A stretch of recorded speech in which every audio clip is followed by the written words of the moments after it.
مرحبا بكم أحبتنا الكرام من جديد في هذا الحوار الدعوي الذي نسجله لكم من خارج الاستوديو.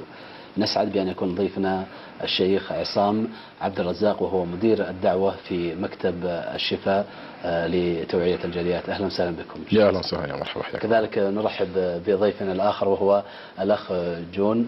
أهلا وسهلا بكم. السلام عليكم. عليكم السلام. إذا اليوم في حوارنا هذا سوف نتحدث مع أخينا جون دين، وهو من الجنسية البريطانية، كيف وصل الإسلام إليه وكيف وصل هو إلى الإسلام. قبل ذلك سوف نتحدث عن حياته الطبيعية في بريطانيا وفي إحدى القرى القريبة من لندن. الحياة الطبيعية كيف كانت وكيف كان التدين هناك؟ نعم. First of all, they would like to ask you about your life back in England before you came to Saudi Arabia and the life in the village near to London. So can you give us a brief about the life there and especially the religious life over there, now and before? Okay. My life in England, I grew up in a small village. I went to a religious school, a Christian school, Church of England. Every day we had to come in, say our prayers. We would learn about the Bible and God. And generally life revolved around religion. But as I grew older in the village, we actually moved out to a slightly larger town, stayed at the same school. But the school began to become less religious, as did the community we lived in. Mm-hmm. So things moved away from religion as the centre. You know, we started to move away from that. And by the time I was 17, 18 and leaving school, there was no religion in my life at all. By this point, I started further education, and it was until I was 27, 28 that I decided to come to Saudi Arabia. Okay, this part we'll talk about it later. يعني يقول حياتي بدأت في قرية صغيرة في جنوب لندن. حياتنا كانت حياة بسيطة. ذهبت إلى مدرسة دينية تتبع الكنيسة البريطانية. يقول كان الدين هو محور حياتنا، يعني نبدأ صباحنا بتلاوة الصلوات وهكذا، وبقيت في هذه المدرسة حتى وصلت إلى سن 17. فيقول يعني كل ما مرت الأيام ومرت السنين يضعف التعليم الديني أكثر فأكثر. يعني يقول حتى عندما تخرجت من المدرسة كان التعليم الديني في أدنى مستوياته، كذلك المجتمع أيضا بالنسبة للتدين. فيقول بعد ذلك يعني انفتحت على العالم وعرفت أكثر، وعملت أعمال كثيرة حتى وصلت إلى سن 27، ثم قررت بعد ذلك أن أذهب إلى المملكة العربية السعودية. قبل ذلك هو لديه نظرة في أن هناك ارتباط بين التدين ككل، سواء تدين الصحيح أو غير الصحيح، في فاعلية الناس وفي تطورهم. ما هذه النظرية التي وصل إليها؟ He's asking about the relation between religion and community, and how is the religion development the community? Right, yeah, it's a good question. It's quite easy when you look back, especially in England, through the past. You can, I think, especially my generation, it's probably the last generation where there was any type of real kind of a strong religion in school, in family, in community. You can see the difference. I mean, what I noticed, especially when I spoke to my grandparents and the older generations, is that life revolved more around religion in the centre. So you actually had a feeling that there was something greater than you. You know, there were certain things that you would give thanks for, and you were respectful.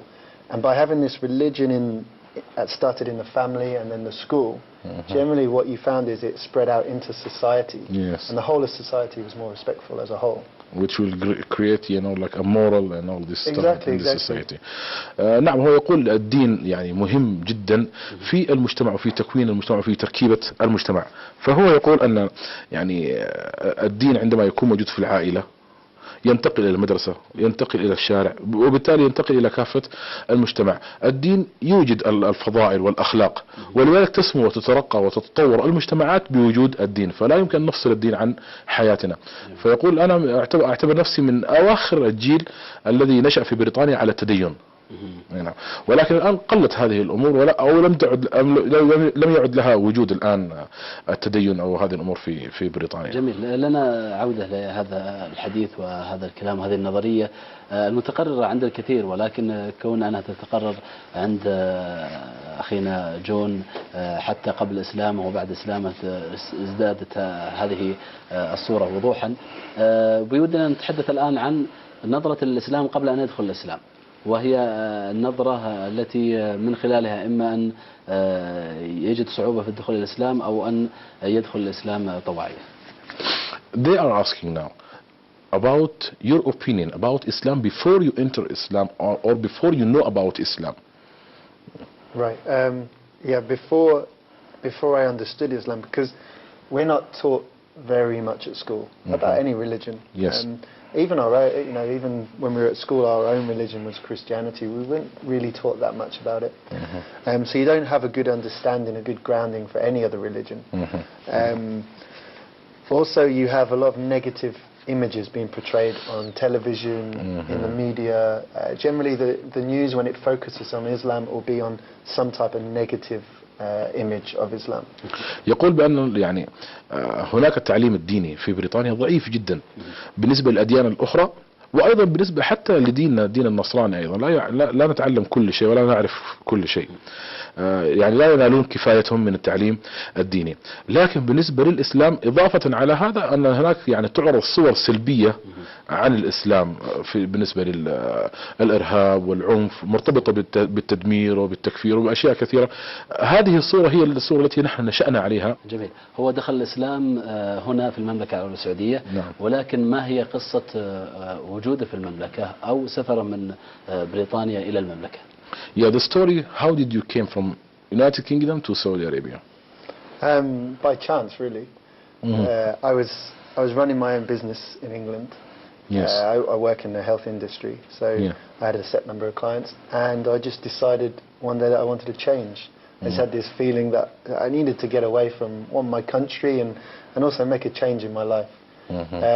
It just so happened that I saw this job advertised in Saudi Arabia and it interested me. I don't know why it interested me, but and that was the first step I made. يقول لسبب لا أعلمه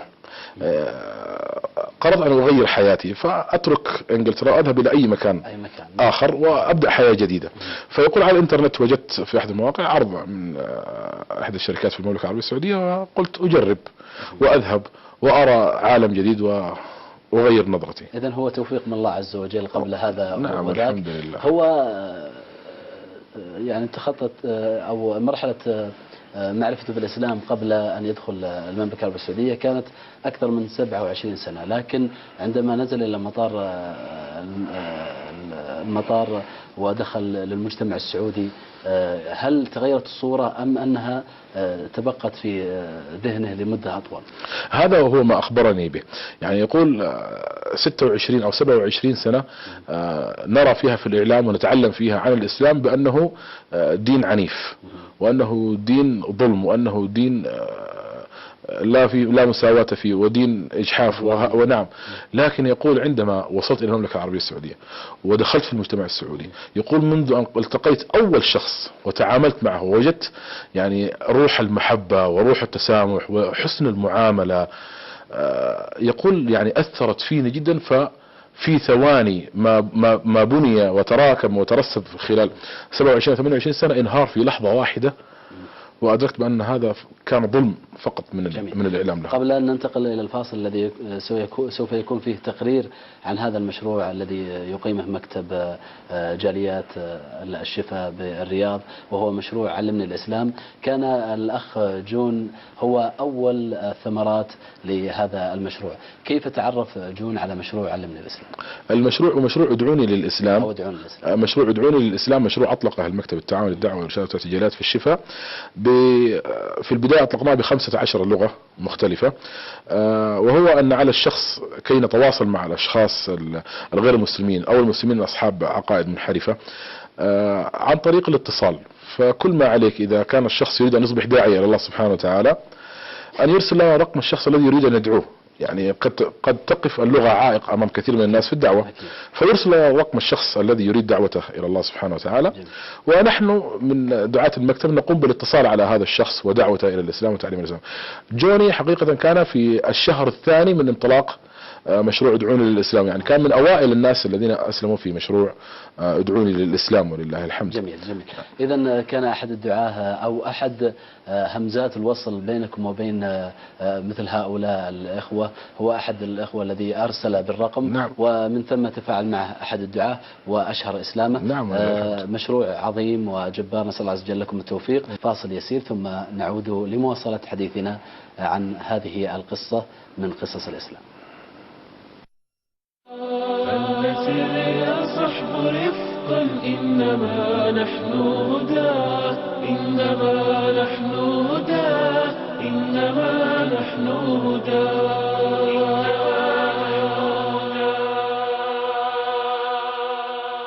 مشروع مبارك وكان أول الثمرات أخي جوني عندما أسلم. حدثنا عن هذه القصة وكيف كانت تواصل عن طريق الهاتف. الحمد لله.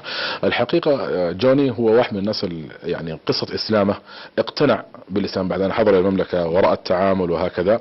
وجد أيضا تعاطف من الناس وتشجيع له وإهداء له من الكتب التي تعرف عن الإسلام. اقتنع قناعة تامة بأن الإسلام هو الدين الحق، لكن بقي التوجيه وبقي التعليم وهذه الأمور. فالحمد لله وصل إلينا رقم الأخ جوني عن طريق أحد الإخوان، أرسله في رسالة إلى جوال اللغة الإنجليزية وتواصلنا معه، والحمد لله ها هو اليوم بيننا الحمد لله قد أتم سنة و3 أشهر الحمد لله في الإسلام. أهديناه كثير من الكتب ومصحف ترجمة المعاني للغة الإنجليزية. يقول أقرأ كل يوم ولا أنام حتى أقرأ ولو شيء يسير عن الإسلام.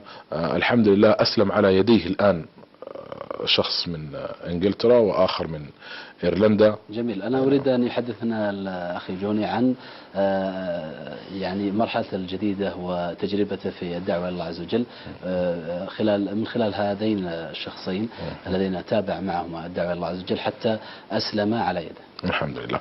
He's asking that you told us about a guy from England and another one from Ireland, and we need to hear their stories in brief. In brief, these are 2 guys that have come over this year to Saudi Arabia. So they arrived October, November time. And 2 or 3 months ago, one of the Irish friend of mine, he approached me and he asked me some questions about Islam. Just out of the blue. I wasn't expecting it. So taken aback, because I didn't think anyone would ever approach me and ask me about their religion. So I just thought back about my story and how I kind of made the small steps and the understanding, and I just basically led the same route for him. So I took some books that we got from the centre, from the Shifa Centre, and we started with the very easy to read, the simple books that gave him the basic understanding, and I let him take them away and begin to read. And the other friend of mine, he was from England, and around the same time he approached me as well. So the 3 of us, we started. I started giving books to both the guys, and then after they read the books, they came back to me with a few more questions, and then we started. It was more like we started having a discussion about the religion, and answering a few of their basic questions, and it went from there. And directly they accepted? No, not. I actually told them. I said, look, take your time, read the books. When you have questions, come back to me. If there's any questions I can't answer, I know plenty of people that can, answer these questions. So we've got the support from yourself. And but they came back and like what I think anyone that starts to read and understand Islam that has never been there before will see, one, how simple it is to accept and understand, and how perfect and amazing it is. والحمد لله. يعني يقول حضر هؤلاء الاثنان من أحدهم من إيرلندا والآخر من بريطانيا والتقيت بهم. يقول مصادفة وبدون أي مقدمات قام الإيرلندي وسألني بضعة أسئلة عن الإسلام. يقول في البداية لم أكن أتوقع أن يأتي شخص ويسألني أنا عن الإسلام، يعني مسلم جديد وليست لدي تلك المعلومات. فيقول أجبت عن بعض الأسئلة وأعطيته من الكتب التي أنتم أعطيتوني إياها في مركز الشفاء. يقول بدأوا يقرؤون في هذه الكتب، حتى الآخر البريطاني عندما وجد صديقه الإيرلندي يقرأ في هذه الكتب أيضا تفاعل، وبدأ هو أيضا يسأل ويقرأ ويطلع، واستمروا على هذا الحال. حتى كنت أقول لهم يعني لا تقدموا على خطوة الإسلام حتى تتأكدوا تماما ويكون لديكم اليقين الكامل وتعرفوا معرفة وثيقة وصحيحة بالإسلام. ثم أردف وقال بأن الإسلام، من يقرأ عن الإسلام ويقرأ عن دين الإسلام يعرف كم هذا الدين هو سلس وجميل وسهل وخالي من التعقيدات. نعم، ولذلك يقول عن الاقتناع بالإسلام يعني أمر جميل. إذن أخي جوني كذلك، وأنت ذكرت هذه النقطة، هو يريد أن يؤكد أن الإسلام أصبح، أو لما دخل الإسلام وجد أن هذا الدين متكامل يعني في جميع جوانب الحياة. هو كذلك له بعض الدراسات، بعض الأبحاث، ومن الأبحاث الغريبة بعد إسلامه أنه بحث في المياه وفي اختلافات يعني فائدتها من عدم ذلك، ثم الآن لا زال يبحث في ماء زمزم، وأن هذا الماء لديه قدرة مختلفة عن المياه الأخرى. نعم، حقيقة هذا هو ما دار بيني وبينه في آخر اتصال قبل أن يأتي إلى هنا الرياض. أخبرني بأني قال اكتشفت شيء جديد. يقول المياه سبحان الله، يذكر الله سبحانه وتعالى عنها في القرآن وجعلنا من الماء كل شيء حي. يقول هذا الكلام أستطيع أن أثبته بالدليل العلمي العقلي. نعم، العلمي أو العقلي. نعم.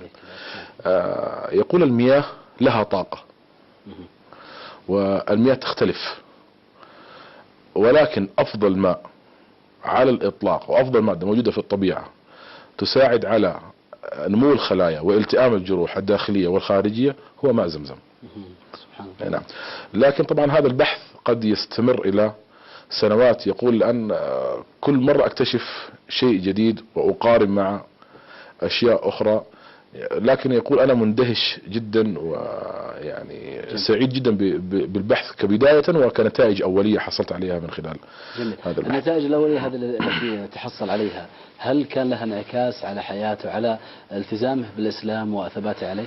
When you find these things in the water of Zamzam, okay, does it has any reflect upon your faith and you're choosing Islam as a religion?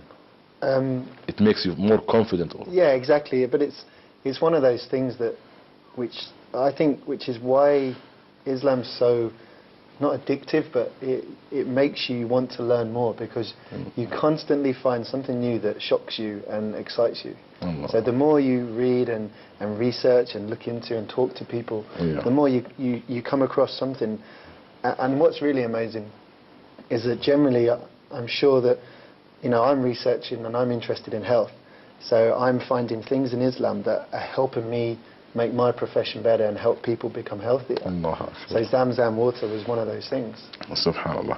يعني يقول الدراسة والبحث، وكل ما قرأت أكثر كل ما تعمقت أكثر كل ما يعني تقاطعت معي الأشياء هذه دراسات وابحاث مع الدين. فيقول هذا يدل على أن الإسلام يعني دين عظيم. يقول أسعد وأفرح كل ما اكتشفت جديد، أشعر بثقة أكبر، بيقين أكثر. نعم، يقول نعم هذه الاكتشافات التي اكتشفتها نعم زادت من يقيني بالإسلام. جميل.